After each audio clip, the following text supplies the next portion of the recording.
Everyone, it's Emily Fox. Today's video is going to be a new reading vlog challenge where I will be reading some recommendations based on some that were recommended by Red Velvet, K-pop group that I actually really like.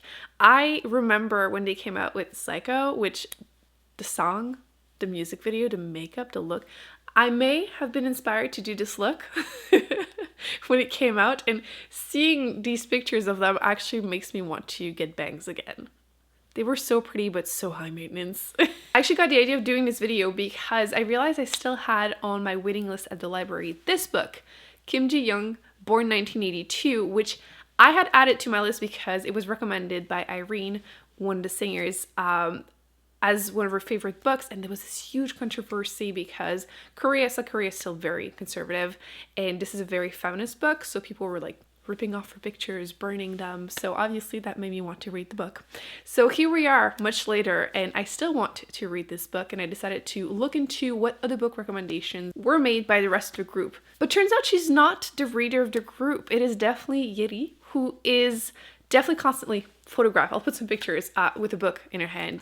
People have compiled all of those and made lists of her favorite books or recommendations, and I picked two that I have been looking forward to reading, or some that seemed interesting, and I'll be reading them this week. So the first one of the two that I picked from her list is Confessions, because wait until you hear what it is about. I feel like I've never seen a book like that recommended by a celebrity, and I'm all ear for it. A dark and twisted mystery story about a teacher who takes revenge on two 13-year-old students after they murdered her daughter.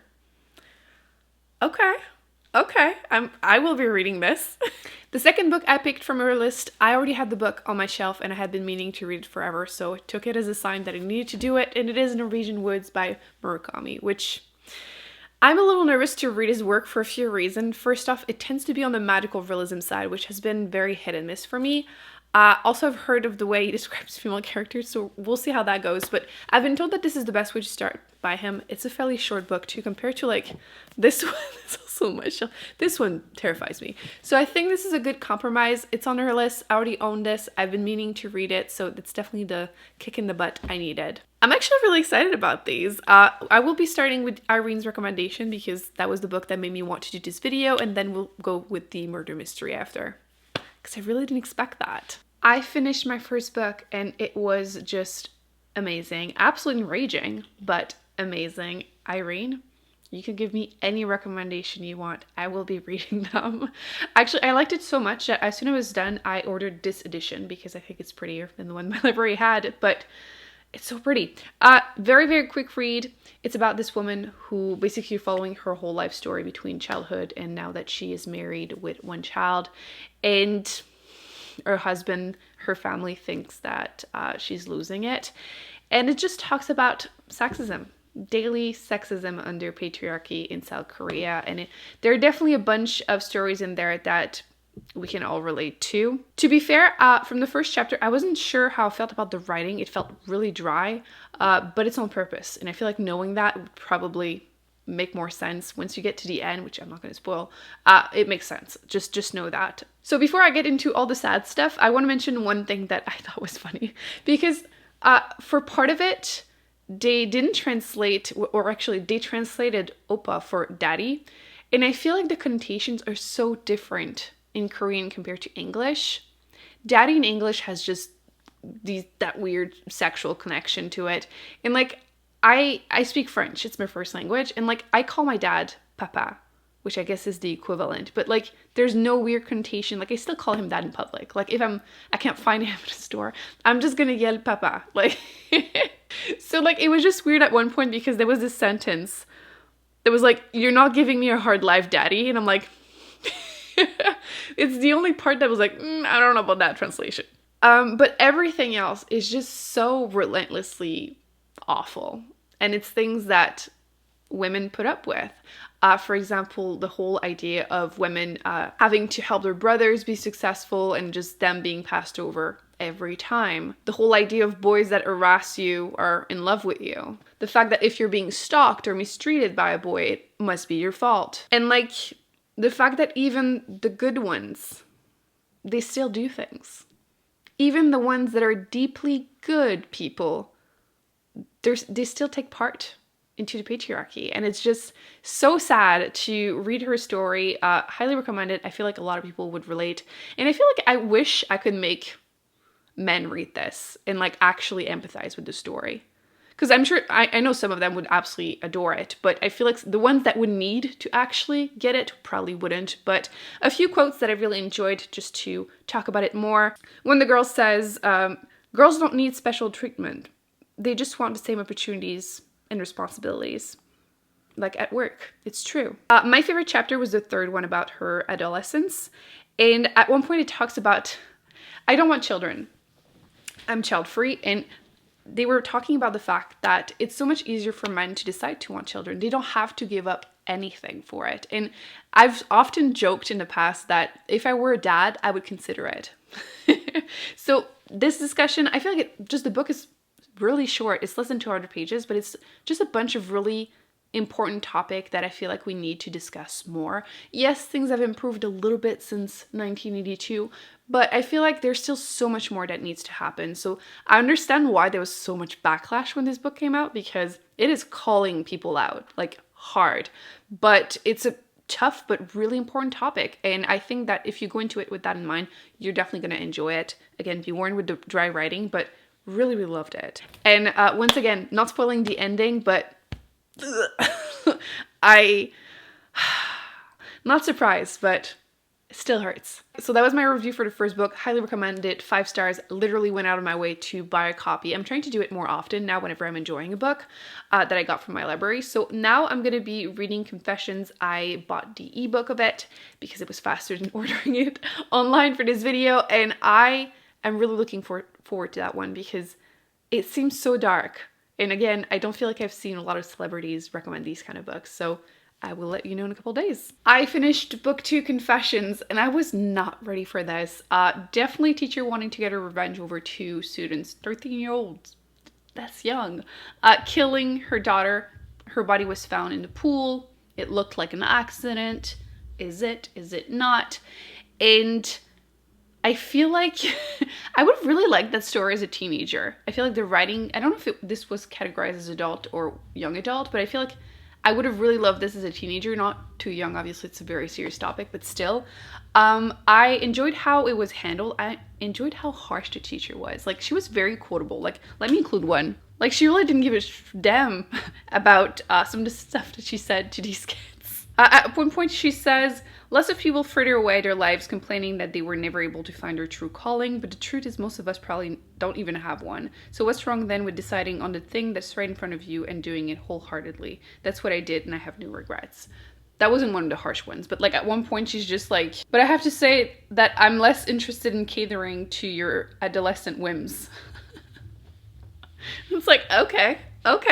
I mean, I get it at this point. Her only child died because of 2 of them. For the negatives, I feel like the writing was quite dry, and I'm starting to wonder, is it a thing with Asian languages being translated in English? I was trying to think whether the books I read in English, and I read The 3-Body Problem, which was also translated and was really, really dry, but it might just be a couple of the books, because I feel like this one will probably contradict this whole idea, so we'll see. But yes, the writing was quite dry, and I feel like because it is the same story repeated 5 times, I kind of got a little bored, because even though you're seeing the story through the eyes of like the 2 murderers, one of their mother, and like that continues like that, if the writing style had differed, it probably would have sustained my interest a little bit better, because towards the end I wasn't as into it because of that. Even though, like, obviously new information would be given every time. And since my rating is based on my enjoyment, this is probably a 3.5. I feel like the positive were really, really positive, and then the repeating just got to me by the end. But I feel like the author really handled well the topic in general. Like, some of the ideas that were brought up were really interesting. And I have to say, this was not the kind of book I expected a celebrity to be reading. Like, she was walking around in public with that book, you know? So definitely a good way to make people read a book though. So not bad. Not my favorite. I still prefer the first book. Irene definitely seems to have similar taste based on one book, but still as mine. So now I'm going to be reading this one, which I am so nervous because the author, like I mentioned in the intro, I've been told that the way he writes female characters will probably annoy me, but I'm hoping the writing will be pretty because that's what I've heard about him. Also, I realized I had read the first couple pages years ago and I had put a little bookmark with a random paper, as I always do, and it's August 2016. So I've been meaning to read this book for 6 years. I have owned this book for 6 years, which is, yeah, it's time. It's time. We're gonna do this right now. I finished the last book on my TBR recommendation. I have a lot to say about this one. It's kind of why I wanted to keep it for last. Let's start with the plot. You're following this main character between the age of 18 and 20. It's kind of a coming of age story. His best friend killed himself the year prior, so he's obviously very depressed. He's university, so you're following him during his day-to-day life, and you're also following him as he's falling in love for the first time. So the positive, the writing was definitely not dry. I can also see why people would like the author. You can see that he's very talented in terms of like storytelling. Unfortunately, every time I would find myself enjoying myself, something would happen that would kind of ruin it for me. In the beginning, I didn't even have post-its, so it's like, it happened quite a few times, so I'm going to group them together and I'm going to go from the least serious complaints to the most serious ones. And I want to put a disclaimer that I'm aware that some of these might have an actual reason. Like it could be the fact that cultural differences, the author and like the book is set in Japan.